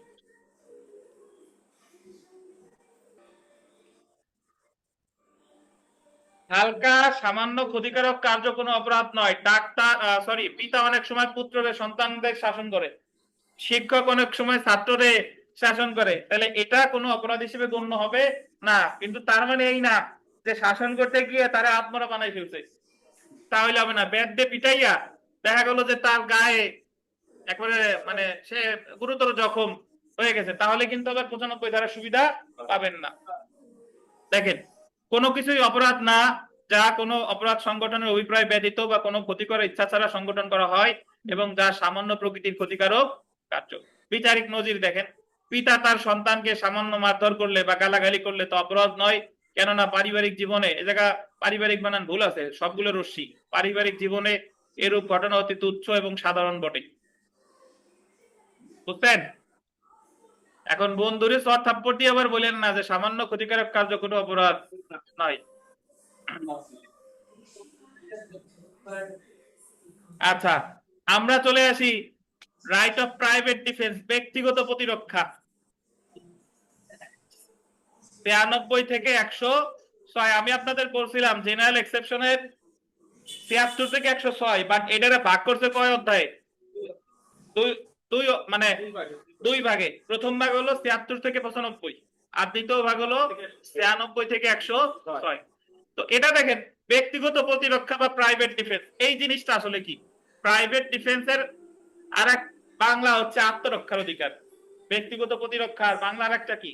আত্মরক্ষার অধিকার। ভাই, আপনি আপনার আত্মরক্ষার্থে যে কাজই করেন না কেন সেটা অপরাধ হিসেবে গণ্য হবে না। এই কথার অর্থ কি? এই কথার অর্থ হলো, আপনারা যদি কেউ একটা ঘুষি দিতে আসে, ওই ঘুষি থেকে বাঁচার জন্য পাল্টা ঘুষি দেওয়ার অধিকার আপনার আছে। শুধু ঘুষি না, আপনার যদি কেউ গুলি করতে আসে, তারে ওই গুলি করলে যদি আপনি মারা যান, তাহলে তারে মারার অধিকার আপনার আছে। এটা আইন আপনারা এই অধিকার আপনাকে দিয়েছে। তো দেখেন, দণ্ডবিধির 96 থেকে 106 ধারা পর্যন্ত আত্মরক্ষার বা ব্যক্তিগত প্রতিরক্ষার বিধান আলোচনা করা হয়েছে। ব্যক্তিগত প্রতিরক্ষা বলতে অন্যের আক্রমণ হতে, আন্ডারলাইন করবেন, নিজের দেহ এবং সম্পত্তি রক্ষা করাকে বোঝায়। কি কি? নিজের দেহ বা সম্পত্তি। অ্যাকচুয়ালি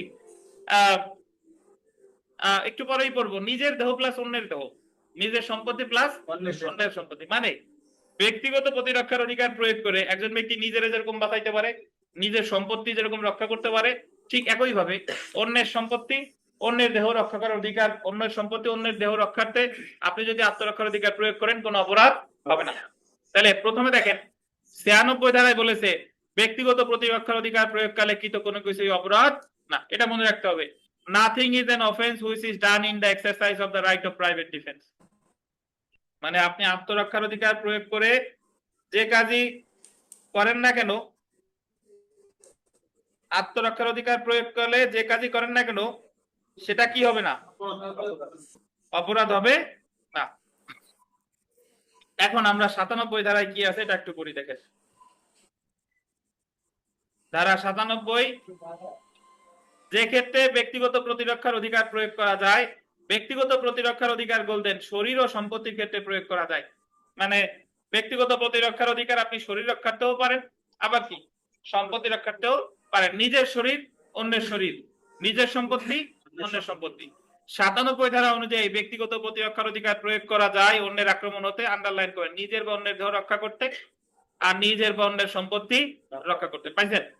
তাহলে নিজের দেহ অন্যের দেহ, নিজের সম্পত্তি অন্যের সম্পত্তি। তাহলে বাংলা সিনেমায় যে সবসময় বলে ওই যে নায়িকারে অ্যাটাক করতে ব্যাগ নিয়ে যাচ্ছে, নায়ক এসে বাঁচাইয়ে তাদের মারপিট করে সরাই দিছে, এখন পুলিশ এসে বলতেছে আপনি আইন নিজের হাতে তুলে নিতে পারেন না। কারণ নায়ক তো আইন জানে না, নায়ক বলবে যে আত্মরক্ষার অধিকার প্রয়োগ করে তো নিজের সম্পত্তি অন্যের সম্পত্তিও রক্ষা করা যায়, যায় কিনা বলেন? যাবে। আচ্ছা, 96-তে বলছে আত্মরক্ষার অধিকার প্রয়োগে কোনো কাজ অপরাধ না, এটা হলো 96। আর আত্মরক্ষার অধিকার প্রয়োগ করে নিজের দেহ অন্যের দেহ, নিজের সম্পত্তি অন্যের সম্পত্তি রক্ষা করা যায়, এটা কত? 97। বিগত বছরে একটা প্রশ্ন দেখেন, দ্য পেনাল কোড 1860 97 ধারা অনুসারে কোন অপরাধের ক্ষেত্রে কোন ব্যক্তির সম্পত্তির প্রতিরক্ষার অধিকার থাকবে? অপরাধমূলক বিশ্বাসভঙ্গ, চুরি, আত্মসাৎ, প্রতারণা। এখন এর মধ্যে উত্তর হয়েছে কি বলেন? চুরি। আর বাকিগুলোর মধ্যে উত্তর কেন হলো না? বিশ্বাসভঙ্গ কেমনে করে? আপনার শরীর সম্পত্তির উপর সরাসরি আঘাত আনে না, আত্মসাতের ক্ষেত্রেও সরাসরি আঘাত আনে না, আর প্রতারণার ক্ষেত্রেও সরাসরি আঘাত আনে না। তাহলে সরাসরি আঘাত আনে কিসের ক্ষেত্রে? চুরির ক্ষেত্রে। চোর দেখেন যে আপনার হাঁস মুরগি চুরি করতে আসছে, তখন চোরের বিরুদ্ধে আপনি আত্মরক্ষার অধিকার প্রয়োগ করতে পারবেন।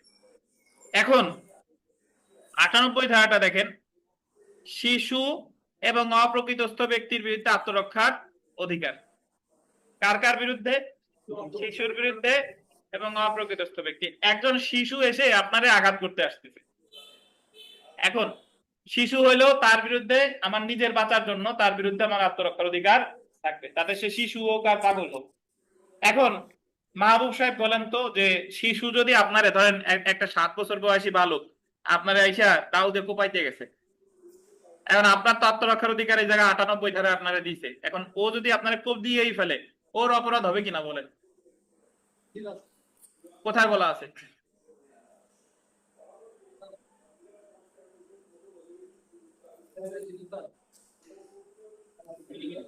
কথা বলেন না, ওনারা বলতে দেন, বলেন।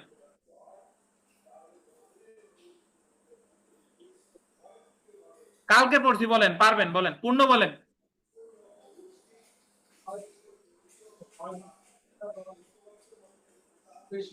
হ্যাঁ, কোথায় বলা আছে?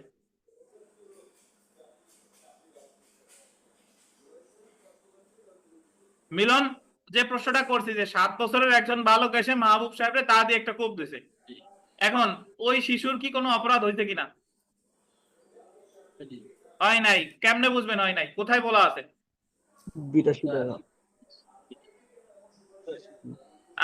আখিরুর আর মিলন দুইজনে মিলে বলেন কত হবে? আকিনুর বলছে 84 আর মিলন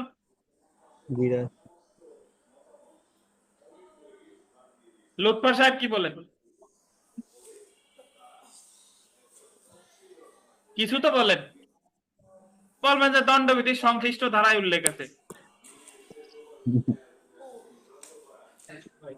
একেবারে ভুলে এসছে তো, এটা বলা ভালো, দণ্ডবিধি সংশ্লিষ্ট ধারায় আছে। কোথায় আছে ইসবুল সাহেব বলেন দি? 82 ধারায়। 9 বছরের কম বয়স্ক কোন ব্যক্তি সে যাই করুক না কেন সেটা কি অপরাধ না। এখন শিশু তো অব্যাহতি পাচ্ছে 82-তে, বাট তাই বলে কি আমি কোপ খেয়ে মরবো নাকি? তার বিরুদ্ধে আমার আত্মরক্ষার অধিকার থাকবে। কত ধারায়? 98 বুঝছেন? আফরোজা বলেন তো, পাগল উন্মাদ ব্যক্তি ধরেন রাস্তা দিয়ে হেঁটে যাচ্ছেন, পাগল এসে আপনাদের ঠেলা দিয়ে ফেলাই দিতে যাচ্ছে, এখন ওই পাগলের বিরুদ্ধে আপনার আত্মরক্ষার অধিকার থাকবে কিনা বলেন? কোথায় বলা আছে?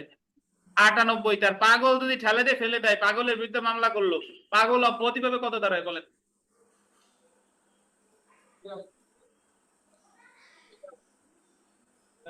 বলেন না, ওনারা বলতে দেন, বলেন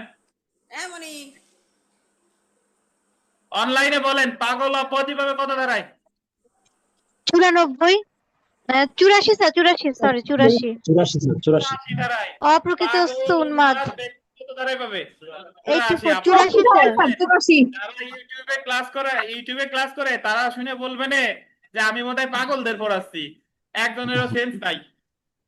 ঠিক আছে, একজন 82 তো 82 সবই 82। না স্যার 84-তে স্যার অপ্রকৃত মোটরসাইকেল চালাইছেন কে? মাহবুব সাহেব মোটরসাইকেল চালাইছেন জীবনে? চালাইছেন? কিছু কিছু চালক আছে যে আস্তে চালাক, জোরে চালাক, যে চালাকি চালাক না কেন তার গিয়ার জীবনে একটাই, 5 গিয়ার তো 5 গিয়ার, জীবনে ওটা চেঞ্জ হবে না। ক্লাস প্লেট ক্ষয় হয়ে যাক, ওই যে ক্লাস ধরছে তো ধরছে, জোরে চললেও 5, আস্তে চললেও 5। আর আপনার সেই পাগল হোক আর শিশু হোক, 82 থেকে আমি নামবো না, ওই 82তেই সব চালাবো।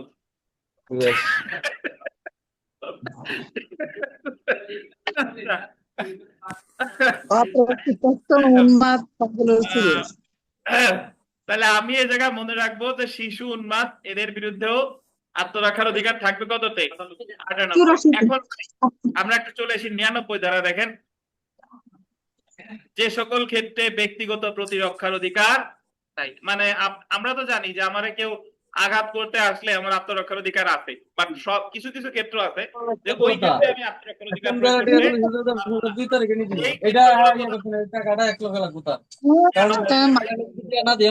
বিরোধ করেন বিভো 99 ধারায়। দেখেন, প্রথম 1 নম্বর দেখি, পদাধিকার বলে সরল বিশ্বাসে গোল দিবেন সরকারি কর্মচারী কর্তৃক সম্পাদিত কর্ম যা গুরুতর আঘাত বা মৃত্যুর সম্ভাবনা সৃষ্টি করে না, সেক্ষেত্রে ব্যক্তিগত প্রতিরক্ষার অধিকার থাকে না। অর্থাৎ সরকারি কর্মকর্তা পদাধিকার বলে এমন একটা কাজ করতে আসছে, এবং পদাধিকার বলে সে আপনারে এমন একটা আঘাত করতে গেছে যে আঘাতে মৃত্যু বা গুরুতর আঘাতের কোনো সম্ভাবনা নাই। ঠিক আছে, মৃত্যু বা গুরুতর আঘাতের কোনো কি নাই, সম্ভাবনা নাই, তাহলে সেই ক্ষেত্রে আত্মরক্ষার অধিকার কি থাকবে না। কিভাবে? ধরেন পুলিশ এসে গ্রেফতারের সময় আপনারা ধাক্কা দিছে বা আপনারা হালকা একটা চর থাপ্পড় দিছে, গ্রেফতারের ক্ষেত্রে পুলিশ কিন্তু মৃত্যু ঘটাইতে পারে, জানেন? ফৌজদারি কার্যবিধি 46 ধারায় বলা আছে মৃত্যুদণ্ড বা যাবজ্জীবন কারাদণ্ডপ্রাপ্ত আসামিকে মৃত্যু ঘটাতে পারে। এখন গ্রেফতারের ক্ষেত্রে সরকারি কর্মকর্তা আইসা, ধরেন পুলিশ এসে যদি আপনারা ঠেলা দেয়, চর থাপ্পড় দেয়, তাহলে আপনার আত্মরক্ষার অধিকার নাই। কিন্তু পুলিশ যদি আপনার এমন আঘাত করতে আসে যে আঘাতের ফলে আপনি গুরুতর আঘাতপ্রাপ্ত হতে পারেন অথবা আপনার মৃত্যুর সম্ভাবনা আছে, তাইলে আবার আপনার আত্মরক্ষার অধিকার থাকবে। বুঝছেন? তাহলে সহজভাবে বললে সরকারি কর্মকর্তার বিরুদ্ধে আপনার আত্মরক্ষার অধিকার নাই, তবে আছে কখন? যদি আপনারে ওই আঘাতটা মৃত্যু বা গুরুতর আঘাতের সম্ভাবনা সৃষ্টি করে। বুঝছেন? 2 নম্বর দেখেন, সরকারি কর্মকর্তার নির্দেশ অনুযায়ী সম্পাদিত কোনো কাজের বিরুদ্ধে ব্যক্তিগত প্রতিরক্ষার অধিকার থাকবে না। আগেরটা ছিল হলো স্বয়ং সরকারি কর্মকর্তা, আর এটা হলো সরকারি কর্মকর্তার নির্দেশ অনুসারে যদি কোনো কাজ করে। ধরেন নির্মলদের এলাকায় পুলিশ আসছে, এখন পুলিশ এসে একজন আসামি ধরতে গেছে, এখন ওই আসামি পুলিশে ধাক্কা দিয়ে দৌড় দিছে, এখন পুলিশ বলতেছে সাধারণ জনগণ যে ওরে ধরেন, ওরে ধরেন। তাহলে সাধারণ জনগণ যদি ওরে ধরতে যায়, তাহলে ওই যে আসামির সাধারণ জনগণের বিরুদ্ধে আত্মরক্ষার অধিকার কি থাকবে কিনা বলেন? থাকবে না, কারণ সাধারণ জনগণ ওই কাজটা সরকারি কর্মকর্তার কি নির্দেশ অনুসারে করতেছে, বুঝেন কিনা? তাহলে স্বয়ং সরকারি কর্মকর্তা কাজ করলে আত্মরক্ষার অধিকার নাই, এক। আর সরকারি কর্মকর্তার নির্দেশ অনুসারে করলেও আত্মরক্ষার অধিকার নাই, এটা কত? দুই। 3 নাম্বার দেখেন, যে সকল ক্ষেত্রে সরকারি কর্তৃপক্ষগুলোর আশ্রয় লাভের সময় থাকে, কর্তৃপক্ষগুলোর না, যে সকল ক্ষেত্রে সরকারি কর্তৃপক্ষের নিকট লেখেন, নিকট, সরকারি কর্তৃপক্ষের নিকট আশ্রয় লাভের সময় থাকে, সেসব ক্ষেত্রে আত্মরক্ষার অধিকার থাকে না।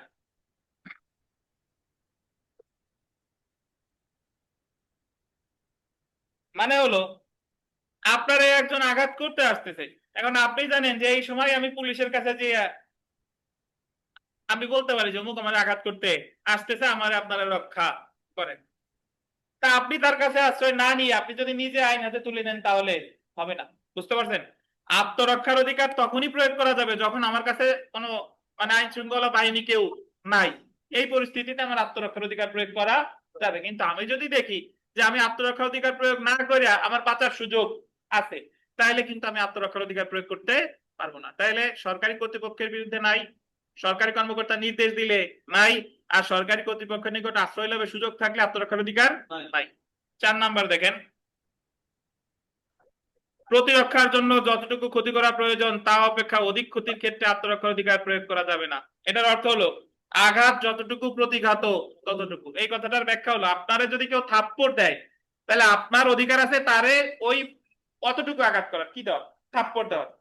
ঘুষি দিলে ঘুষি, চিমটি দিলে চিমটি, মেরে ফেললে মেরে ফেলা যাবে, বুঝছেন? তার মানে আঘাত যতটুকু প্রতিঘাত ততটুকু। এখন আপনারা দিছে চিমটি, আপনি রাগ হয়ে এমন তারা থামা দিচ্ছেন তার কানের পর্দা ফেটে গেছে, তার মানে এটা আত্মরক্ষার অধিকার কি হয়ে গেছে? অতিক্রম করে গেছে। এই ক্ষেত্রে কিন্তু আপনি আত্মরক্ষার অধিকারের সুবিধা পাবেন না। তার মানে আঘাত যতটুকু প্রতিঘাত ততটুকু, বুঝেন কিনা? তাহলে আমরা 4টা পড়ি, 4টা মনে রাখেন, এগুলো লিখিত প্রশ্ন। আপনি যদি এখান থেকে পড়েন এই যে লিখিত পড়া। এখন বাংলাদেশ বার কাউন্সিল লিখিত পরীক্ষায় রচনামূলক প্রশ্ন এরকম না যে 40 মিনিট ধরে আপনি এক প্রশ্ন লিখতেছেন তো লিখতেছেন, তা না। এখন প্রশ্ন ধাপে ধাপে আসে, ছোট ছোট 4-5 নাম্বার, যাতে আপনার মূল জিনিসটা জানতে হবে, চুম্বক অংশ ওই জায়গায় যে লিখে দিয়ে আসতে হবে। এমন না যে এলএলবি তে যেভাবে লেখছেন যে 10 পৃষ্ঠা না লিখলে নাম্বার হবে না, এই জায়গায় লাগবে হচ্ছে আপনার তথ্য সমৃদ্ধ লেখা, বুঝতে পারছেন? এই কারণে যার প্রিলি প্রস্তুতি যত ভালো হবে তার লিখিত প্রস্তুতি তত ভালো হবে, বুঝছেন? আচ্ছা, তো তাহলে সরকারি কর্মকর্তার বিরুদ্ধে নাই, সরকারি কর্মকর্তার নির্দেশে করলে নাই, সরকারি কর্তৃপক্ষের নিকট আশ্রয় লাভের সুযোগ থাকলে নাই, আর যতটুকু প্রতিঘাত ততটুকু, এর বেশি যদি আঘাত করে তাহলে পাবে না।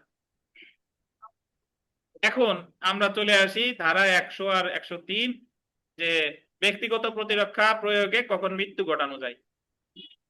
শরীরের ব্যক্তিগত প্রতিরক্ষার অধিকার যখন মৃত্যু ঘটানোর ক্ষেত্রে প্রযোজ্য হতে পারে তা 100 ধারায় বলা হয়েছে, এবং সম্পত্তির ক্ষেত্রে কখন মৃত্যু ঘটানো যায় সেটা বলছে কত? 63। অর্থাৎ আপনি আপনার শরীর এবং অন্যের শরীর এটা রক্ষা করার জন্য কখন মৃত্যু ঘটাবেন এটা বলা আছে কততে? 100। আর আপনার সম্পত্তি এবং অন্যের সম্পত্তি রক্ষার জন্য কখন মৃত্যু ঘটাবেন এটা বলছে কত? 103। তো প্রথমে আমরা চলে আসি 100 ধারা। ধারা 100 যে সকল ক্ষেত্রে ব্যক্তিগত প্রতিরক্ষার অধিকার মৃত্যু ঘটানোর ক্ষেত্রেও প্রযোজ্য। ধারা 100 অনুযায়ী ব্যক্তি নিম্নলিখিত বল দিবেন 6টি ক্ষেত্রে শরীরের ব্যক্তিগত প্রতিরক্ষার অধিকার মৃত্যু ঘটানোর ক্ষেত্রেও প্রযোজ্য। কয়টা ক্ষেত্রে? 6টা ক্ষেত্রে। এখন শরীর বলতে কার কার শরীর বোঝাচ্ছে? নিজের শরীর, অন্যের শরীর। প্রথমটা দেখেন, এমন আক্রমণ যা মৃত্যু ঘটানোর যুক্তিসঙ্গত আশঙ্কা রিজনেবল অ্যাপ্রিহেনশন সৃষ্টি করে, মানে আপনারে এমন আক্রমণ করতে আসছে যে ওই আক্রমণের ফলে আমি নিজেই মারা যেতে পারেন, তাহলে তার বিরুদ্ধে তার মৃত্যু ঘটাইলে আপনার কি হবে না? অপরাধ হবে না। তাহলে মৃত্যু ঘটানোর আশঙ্কা 1। 2 নাম্বার দেখেন, এমন আক্রমণ যা গুরুতর জখমের যুক্তিসঙ্গত আশঙ্কা সৃষ্টি করে। গুরুতর জখম, আপনারা এমন আক্রমণ করতে আসছে আপনি গুরুতর ভাবে জখম প্রাপ্ত হতে পারেন, তাহলেও তার মৃত্যু ঘটানো যাবে, বুঝছেন? ধর্ষণের অভিপ্রায় নিয়ে আক্রমণ, ধর্ষণের অভিপ্রায় নিয়ে যারা আক্রমণ করছে সে যদি ওই আসামির মৃত্যু ঘটায় বা সে না, তারে বাঁচানোর জন্য যদি কেউ তার মৃত্যু ঘটায় তাহলে সেটা কি হবে না? অপরাধ হবে না। তাহলে আপনি এইভাবে মনে রাখবেন: মৃত্যুর আশঙ্কা, গুরুতর জখমের আশঙ্কা, ধর্ষণের আশঙ্কা। তারপরে দেখেন অপ্রকৃত কাম লালসা, গ্রাটিফাইং আনন্যাচারাল লাস্ট। ধর্ষণের মতোই আরেকটা অপরাধ আছে অপ্রকৃত কাম লালসা। এবং নারী ও শিশু নির্যাতন দমন আইন 2025 সংশোধনের মাধ্যমে এখন ধর্ষণেরও যে সাজা, অপ্রকৃত কাম লালসারও সেই সাজা। বলাৎকার যেটাকে বলে, ধর্ষণের যে সাজা, বলাৎকারেরও সেই সাজা। আগে বলাৎকারের সাজা হতো শুধু দণ্ডবিধি 377 ধারায়। 2025 সালের সংশোধনীতে বলে দেওয়া হয়েছে ধর্ষণ এবং বলাৎকার দুইটার সাজা একই সাথে পাবে 9 ধারায়, নারী ও শিশু নির্যাতন দমন আইনে 9 ধারায়। তারপরে দেখেন মনুষ্যহরণ বা অপহরণের অভিপ্রায় নিয়ে আক্রমণ, মানে অপহরণ করছেন একজনে, তাহলে একজনে যদি আরেকজন অপহরণ করতে আসে তাহলে তারাও কি করা যাবে, মৃত্যু ঘটানো যাবে। তারপরে দেখেন বল দিবেন অবৈধ আটকের অভিপ্রায় নিয়ে আক্রমণ, যে ক্ষেত্রে তিনি মনে করে সরকারি কর্তৃপক্ষের আশ্রয় পাবে না।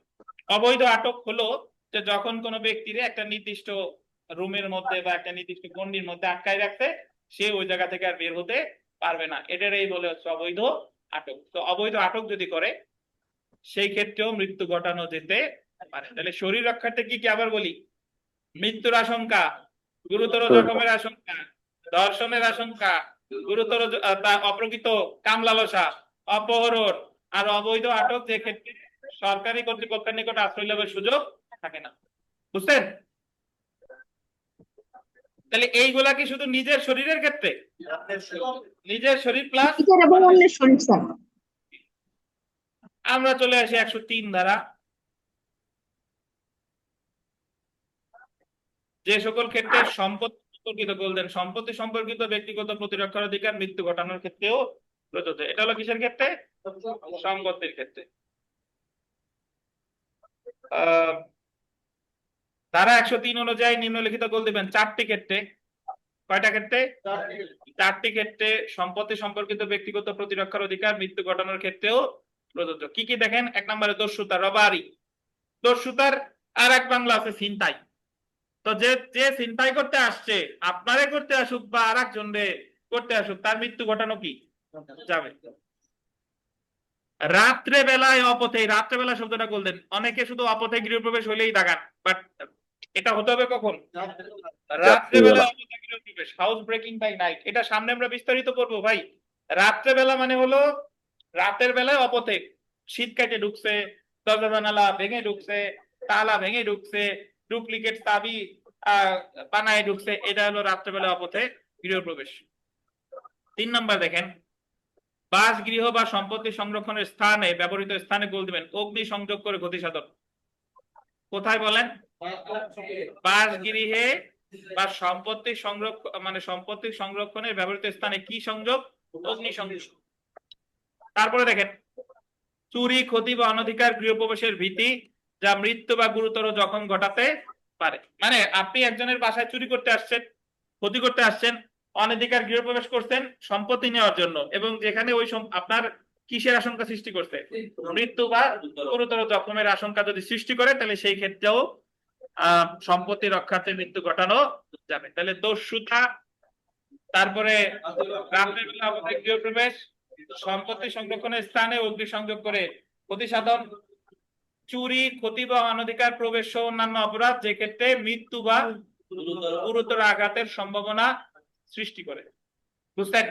তাহলে যদি পরীক্ষায় প্রশ্ন আসে যে আত্মরক্ষার অধিকার প্রয়োগ করে কয়টা ক্ষেত্রে মৃত্যু ঘটানো যায়? 10টা। শরীরের ক্ষেত্রে বললে 6টা, আর সম্পত্তির ক্ষেত্রে 4টা, আর টোটাল বললে কয়টা? 10টা। এই 10টা মনে রাখতে হবে কষ্ট করে। বিগত বছরের প্রশ্ন দেখেন কয়টি ক্ষেত্রে শরীরের ব্যক্তিগত প্রতিরক্ষার অধিকার মৃত্যু ঘটানোর ক্ষেত্রে প্রযোজ্য? শরীরের ক্ষেত্রে বলছে 6টি। 6টি। 2 নম্বর দেখেন নিম্নের কোন ক্ষেত্রে তা পেনাল কোড 1860 অনুযায়ী শরীরের আত্মরক্ষামূলক অধিকার প্রয়োগের মাধ্যমে মৃত্যু ঘটানো যায়? কোনটা? অপহরণের। এখানে যা আছে বাদ বাকি পারবেন। আমরা চলে আসি এর পরের টপিকে। দেখেন আত্মরক্ষার অধিকার শুরু এবং স্থিতিকাল 102 এবং 105।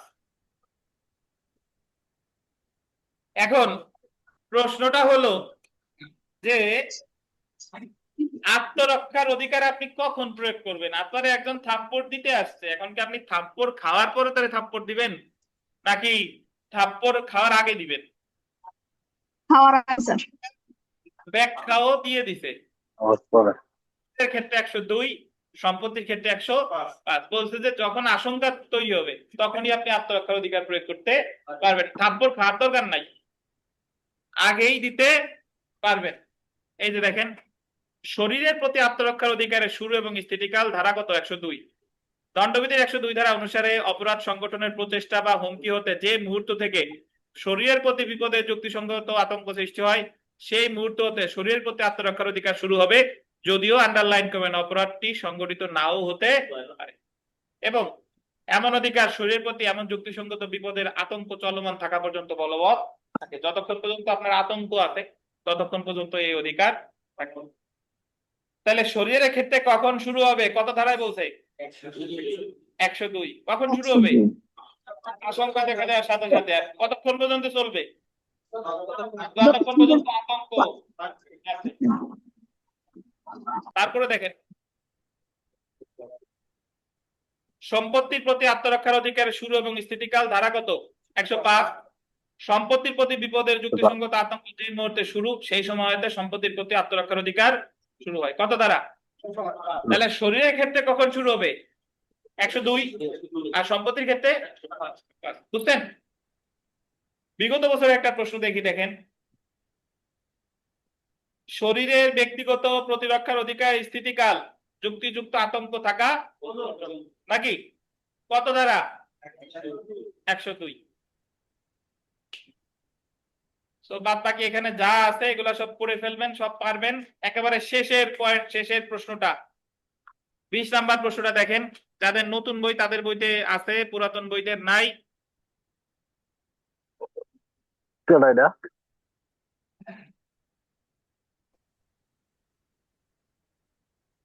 ভাই এটা হলো 106 ধারা।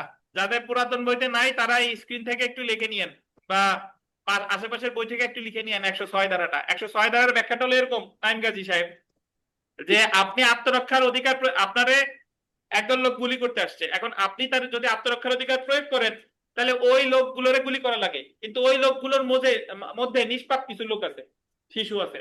কারণ আপনি যদি আত্মরক্ষার অধিকার প্রয়োগ করেন তাহলে ওই নিষ্পাপ শিশুরাও আহত নিহত হতে পারে।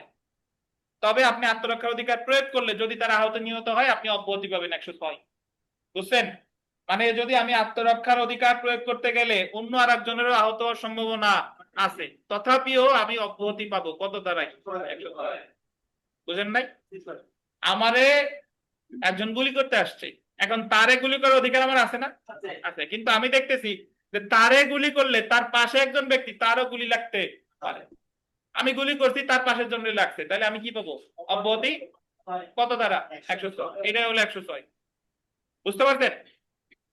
তাহলে আমি আত্মরক্ষার অধিকার এটা একটু আলোচনা করে দিই। কি কি পড়লাম? এই পরিচ্ছেদটা হলো 96 থেকে 106। এর মধ্যে আত্মরক্ষার অধিকার প্রয়োগে কোনো কাজ অপরাধ না 96। নিজের দেহ অন্যের দেহ, নিজের সম্পত্তি অন্যের সম্পত্তির ক্ষেত্রে আত্মরক্ষার অধিকার প্রয়োগ করা যাবে 97। পাগল উন্মাদ শিশুর ক্ষেত্রে আত্মরক্ষার অধিকার আছে 98। আত্মরক্ষার অধিকার 4টা ক্ষেত্রে প্রয়োগ করা যাবে না: সরকারি কর্মকর্তার বিরুদ্ধে, সরকারি কর্মকর্তা নির্দেশ দিলে তার বিরুদ্ধে, যে ক্ষেত্রে আইনগত কর্তৃপক্ষের নিকট আশ্রয় লাভের সুযোগ আছে, আঘাত যতটুকু প্রতিঘাত ততটুকু। 99। আত্মরক্ষার অধিকার প্রয়োগ করা যায় 10টা ক্ষেত্রে, মৃত্যু ঘটানো যায় 10টা ক্ষেত্রে। শরীর রক্ষার্থে 100 দ্বারায় 6টা, আর সম্পত্তি রক্ষার্থে 103-এ 4টা। শরীর হলো মৃত্যুর আশঙ্কা, গুরুতর জখমের আশঙ্কা, ধর্ষণের আশঙ্কা, কাম লালসার আশঙ্কা, অপহরণের আশঙ্কা, অবৈধ আটক যে ক্ষেত্রে সরকারের কাছে আশ্রয় লাভের সুযোগ নাই, এটা হলো 100। আর সম্পত্তির ক্ষেত্রে দস্যুতা, রাত্রে বেলায় অপথে গৃহপ্রবেশ নাকি, বাস গৃহ বা সম্পত্তি রাখার স্থানে অগ্নিসংযোগ করে ক্ষতি সাধন, চুরি, ক্ষতি বা অন্যান্য অপরাধের ক্ষেত্রে মৃত্যু বা গুরুতর জখমের আশঙ্কা সৃষ্টি করলে। এই হলো 4 আর 6 10। এখন আত্মরক্ষার অধিকার কখন শুরু হবে? এটা বলছে 102 আর 105। শরীরের ক্ষেত্রে কখন শুরু হবে? এটা বলছে 102। সম্পত্তির ক্ষেত্রে কখন শুরু হবে? এটা বলছে কত? 105। আর একটা ধারা আমরা পড়ছি, সেটা হলো 106, যে আত্মরক্ষার অধিকার প্রয়োগের ক্ষেত্রে যদি এরকম পরিস্থিতির সৃষ্টি হয় যে আর একজনও আহত হতে পারে, তাহলেও আমি অব্যাহতি পাবো কত দ্বারাই 106 দ্বারায়। তাহলে আমরা এই জায়গায় সর্বসাকুল্যে দুইটা 76 থেকে 106 পর্যন্ত দুইটা ধারা করি নাই, 101 আর 104 দরকারও নাই, আর যার মন ভরে না সে পড়ি নিয়েন। তো এই হলো আমার জেনারেল এক্সেপশন। জেনারেল এক্সেপশন এইগুলা ছাড়া আমরা সামনে আরো পাবো, এখান থেকে আপনি মিনিমাম 2টা প্রশ্ন দণ্ডবিধিতে ইনশাল্লাহ পাবেন। তো জেনারেল এক্সেপশনটা ভালোভাবে পড়ে ফেলবেন, এটা খুবই খুবই খুবই গুরুত্বপূর্ণ। তো জেনারেল এক্সেপশন থেকে আশা করি বুঝতে পারছেন। যদি কোনো কিছু না বোঝার মতো থাকে আমার প্রশ্ন করতে পারেন, আর না হলে আমরা পরবর্তী টপিকে চলে যাব।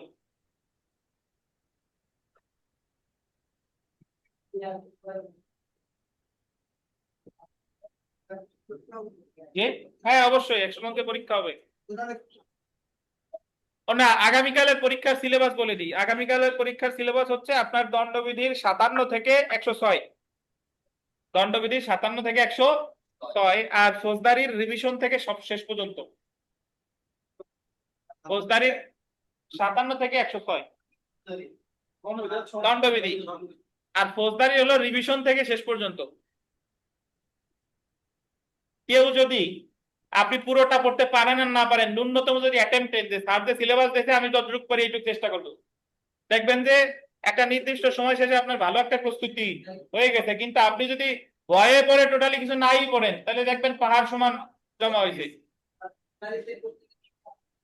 রিভিশন থেকে শেষ, আবার বলি আরেকবার বলবো, ফৌজদারি রিভিশন থেকে শেষ, আর দণ্ডবিধির 73 থেকে 57 থেকে 106। তো ভালো থাকেন, আজকে দণ্ডবিধি এই পর্যন্তই। আমি এখন আমাদের বাংলাদেশ বার কাউন্সিলের 100 মার্কের পরীক্ষা হবে, সেই প্রশ্ন এবং উত্তরপত্র দিচ্ছি, অনলাইনে হবে, 55 মিনিট পরীক্ষা। স্যার আসসালামু আলাইকুম।